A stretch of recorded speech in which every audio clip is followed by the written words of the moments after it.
Support the show by donating at themusicbuds.com. Thank you.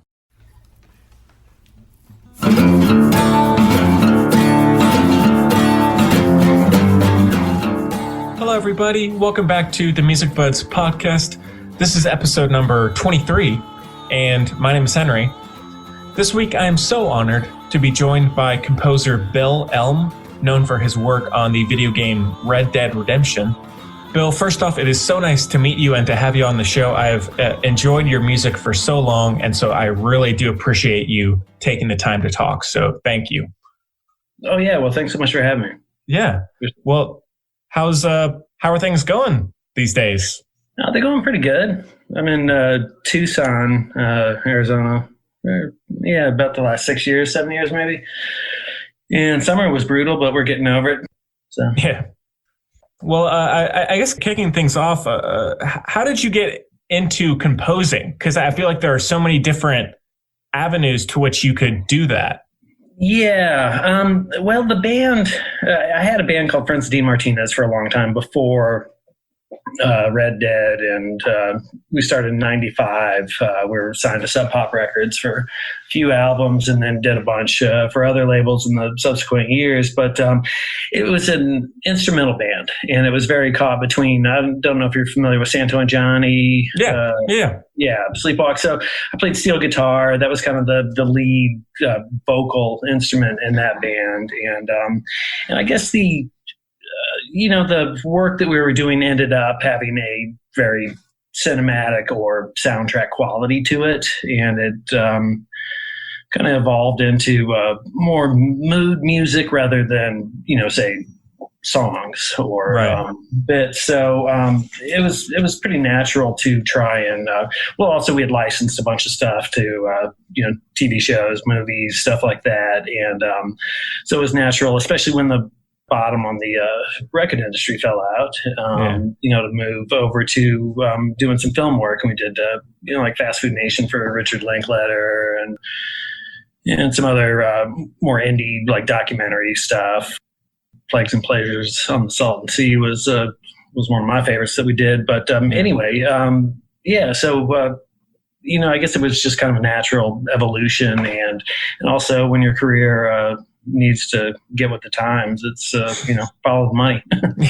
Who has a budget? Because record companies certainly didn't, after 2005. So at least for the the mid or lower level bands, the indie bands, I guess. So yeah, it was. And that's really what, I don't know, I think that I had always been interested in the first place was soundtracks. And the idea of not writing the song, but setting a mood, for a piece, mood music, I guess, in a sense. But yeah. Well, how did Red Dead Redemption come along then? That came along. I had a manager that had moved to New York, and he had heard somehow about Rockstar taking over the Red Dead Revolver game, because that wasn't made by them, and that was the original thing that it was based on. And then they were planning on doing a more Grand Theft Auto style open world version of the game. I'm not, have to say, other than the original couple of Call of Duties that were played on PC, I'm not a gamer. So I'm not really wasn't as knowledgeable about what was going on in that industry. But it was a Western, and it seemed like really right up our alley. I think they wanted somebody, they didn't want the obvious choice. They wanted to go a little left to center. And so we started talking to them, or the manager did initially. And then, it must have been close to a year and a half before I started working on the game. They were still finishing up a Grand Theft Auto version that had been pushed back. So around 2007, went out to New York, had an initial meeting with them, and then it was it was over a year until got a call back that they were ready to start thinking about working on the Red Dead Redemption game. And so it was very much in its Yeah, I mean they were still building it.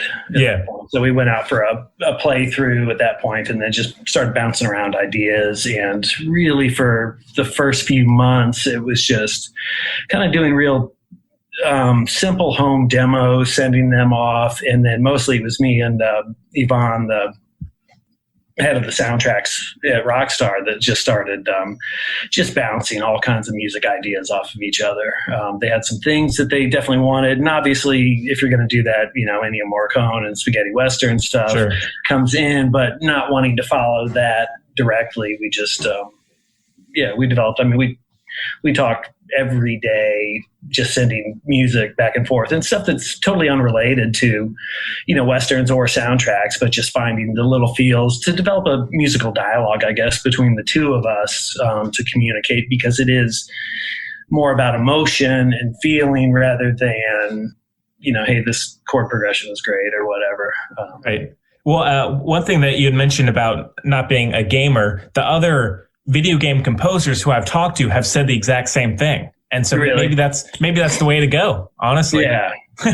Yeah. I mean, I haven't spent much time in that world, but I did notice one of the things that really struck me about Red Dead when it came down to like video game awards and what the other stuff is, that there is a video game sound, and it's this, big orchestral with heavy percussion.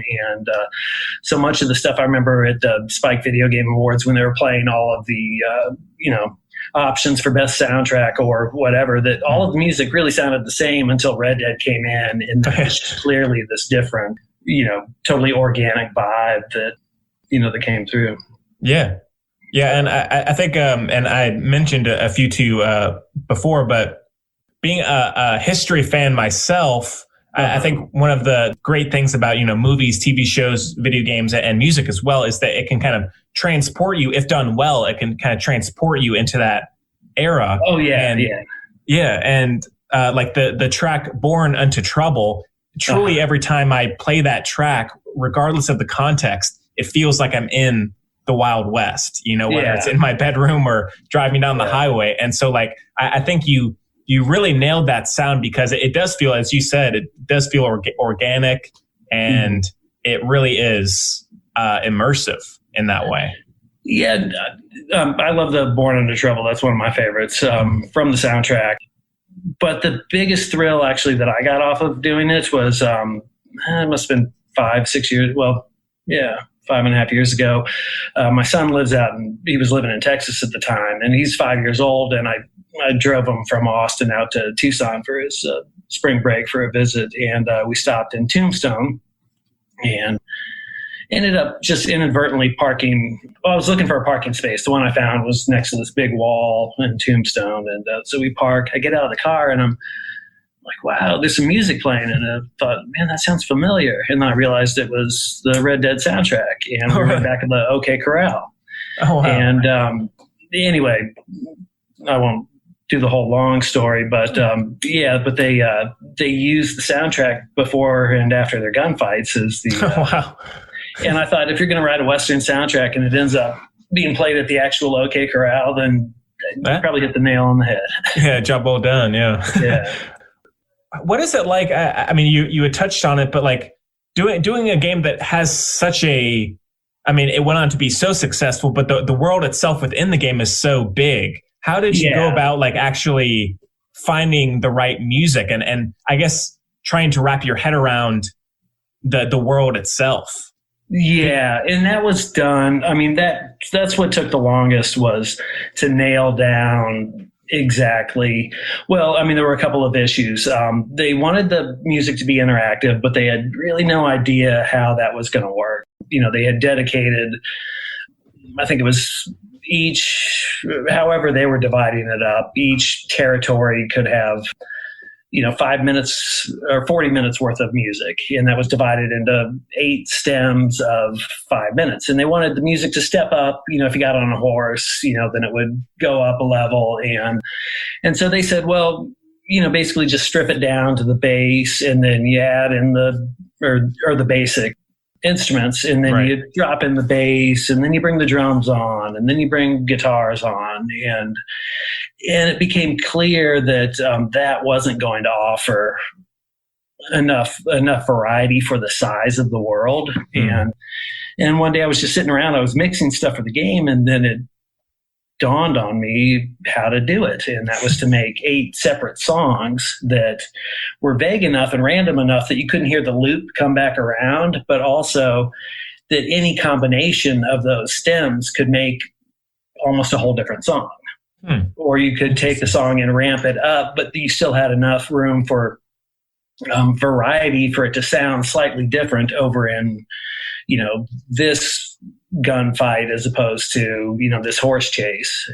And then once we figured that out, then it was just a question of sticking the right music into the right slots and figuring out which, it's like stems 1, 3, and 6 go together for this, or you strip them back down. And so that it was really offered them a lot more options on mood than we had even expected going into it.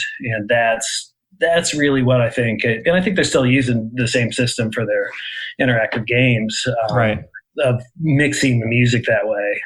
But then it became really fun because we knew what we were doing. So it was a question of just getting the sounds right, making sure that nothing stepped on each other with the stems, and figuring out, we did the entire game is done all in the key of A minor at 130 BPM, because 130 BPM, or beats per minute, in case you don't know, worked well for the action sequences, and then halftime worked well for slower things.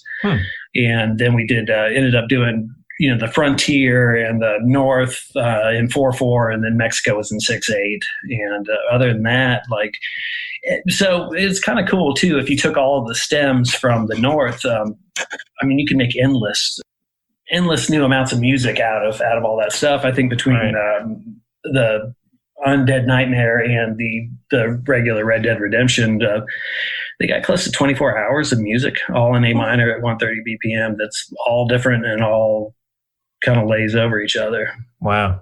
Yeah.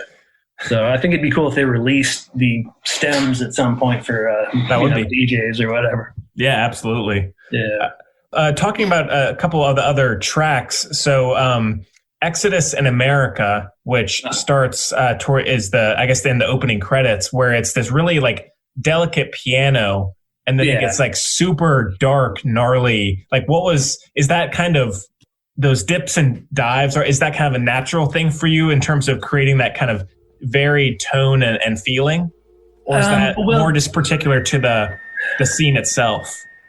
That would have been more particular to that scene, because the piano part was something that had been done, 13, 14 months before it was put into that sequence. Oh, gotcha. It was something that we liked and had kind of earmarked, set off to the side, and for those, I think that's a cut scene. So with those were more scored like you would a traditional film. Well, I, for one, am grateful, Mrs. Bush, that they are finally bringing civilization to this savage land. I could not agree with you more, my dear. My daddy settled this land, and I know he'll be looking down on us, pleased at how we help the natives. Yes, they've lost their land, but they've gained access to heaven.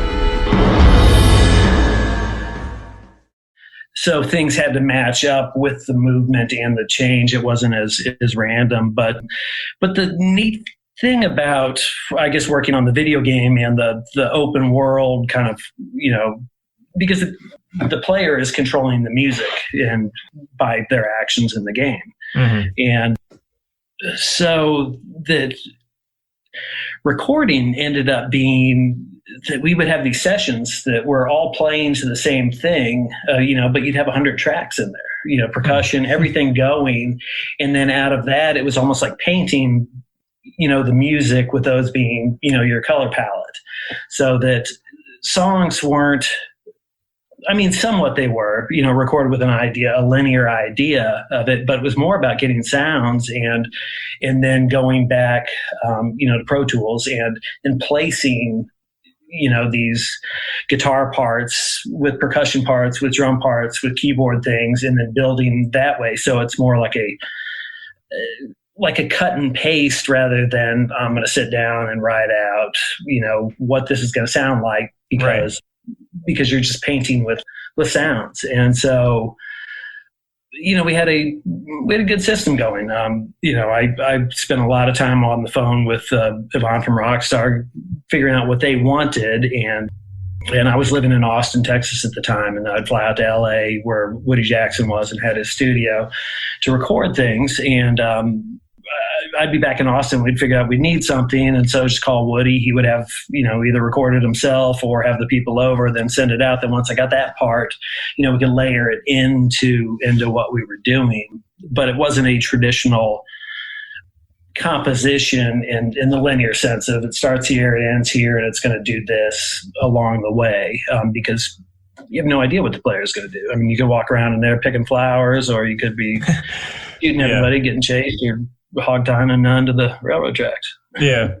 Well, talking about Undead Nightmare, which is the zombie version, and really, I mean, the main game itself, it's really one of the greatest games that I've played, and I could not believe that this was a thing. I could not believe that they then turned it into a zombie version. Like if it wasn't already great, it got even better through that. And the music, of course, just as the game does, it has a whole other kind of life to it. Was the process any different, or was it purely just kind of matching with the new storyline, the new feeling? Well, I mean, it was different and it wasn't. There was a lot of stuff that we wanted to add into things that maybe got too modern, or for the frontier, where they wanted to just maintain a traditional vibe. And so, some of the synthesizers, or, Moogs, or what I mean, these odd sounds that we thought sounded cool in there weren't necessarily acceptable for the game. And it was really fun to be able to go back and, it's almost like you're getting to play the big game again, because things that we learned and heard in the first game, it was a nice chance to get to redo it and then use all of these other sounds that we weren't allowed to use, I guess, in the first thing. Personally, I'm not a zombie person, so that's the whole phenomenon that I know. Sure, no, yeah, it's not a yeah. What was it like collaborating with Woody Jackson, or just in general having that collaborator with you? Was that an interesting process, kind of going back and forth with someone else on this? Woody was. I was initially hired for the job through friends of Dean Martinez, and then Woody was who had been a guitar player in my band back in the 90s, and so I've known him for 25 years. And in the meantime, since we had split up in, I think it was 97, and, things had happened in his life, and he had built an amazing recording studio at his home in LA. And he was just an obvious choice. I mean, I know the kind of music that he's into. I know how his big strength is being able to, he goes out and finds, like, he'll figure out what guitar was used on, Ennio Morricone Man with the Harmonica, and based on, what amp it was, what sounds it was. And so getting the actual, to recreate those things, he was just an obvious choice. And so started out using his studio and him as an engineer, and he's brilliant at that stuff. And then it just came to be that he was contributing so much musically that it made sense to give him composer credit, because it would not have been done without him, or the Davey Chedwig, and it was the percussionist on there that did hundreds of hours worth of. He's really the backbone of that soundtrack, was all the wonderful percussion stuff and drumming. Yeah. But yeah, we had a nice little working triangle going between Rockstar and Woody. Well, he had also spent the years between 97 and when we started on that, I guess 10 or 11 years doing movie soundtracks and working for like David Holmes, doing the motion stuff and just developing cool sounds and all of that. So, of course, I mean, there's so many things you could talk about with this game, but are there any other standout moments for you of the process or anything that sticks out to you about the game that comes to mind? And it's not okay. I just don't want to leave something unsaid that would be. I think that Davey, the percussionist, it was really like, slightly underappreciated in his like contribution to things. And then the soundtrack album was put together out of all of the stems that I'd mixed for the game by David Holmes. And it was a thrill for me to be able to work with him because I'm a big fan of his work. And also after almost 2 years of mixing stems, my ears were shot. I was burned. It was nice to have somebody, pick up the ball from there and turn it into a really great soundtrack. Yeah. All right, but I guess I just want to ask, like, are you someone who? Because I've talked to composers who say a variety of things. Do you listen to a lot of music on your own, or do you tend to find that you are within your own process of creation, so you tend to not listen to too much otherwise? I think all the time that I had my band, I wasn't as open to music as I have since I kind of stopped doing it professionally. When your passion becomes your job, you end up kind of disliking it somewhat or being overly critical of things rather than just enjoying a great song for it being a great song. I've since, I find myself listening to a lot of music and I'll definitely go down a path and stick with one thing for a long time. But, my tastes are all over the place. I'd say I like a little bit of everything, emphasis on the little bit, Right. So, but the Western soundtrack stuff, was right up, right up our alley for doing it. And so, yeah. And I like everything from, Bloodstone to Billy Joe Shaver to, to Jackie Gleason. Yeah. Well, all right, Bill. Well, I guess that's about it for what I have. I really do appreciate you taking the time, and as I said before, I've really enjoyed your music over the years, and so it did mean a lot for you to take the time to chat. And you're welcome back anytime. And no, I really appreciate it. Yeah, no, seriously. Thanks for the interest. And funny thing, I guess on the subject of this is I hadn't talked to Woody in years and years, and found out he got in contact with me about a week ago, and he just moved to Tucson. So, cool, nice. Yeah, never would have thought it, but yeah. All right, well, please stay safe, Bill. Take care. You too. And everybody, we really hope you enjoyed it as much as we did, and we'll see you next time. Yeah, definitely. And by the way, I love the Revenant. Oh, thank you. Yeah, I've had that one up for years. Yeah.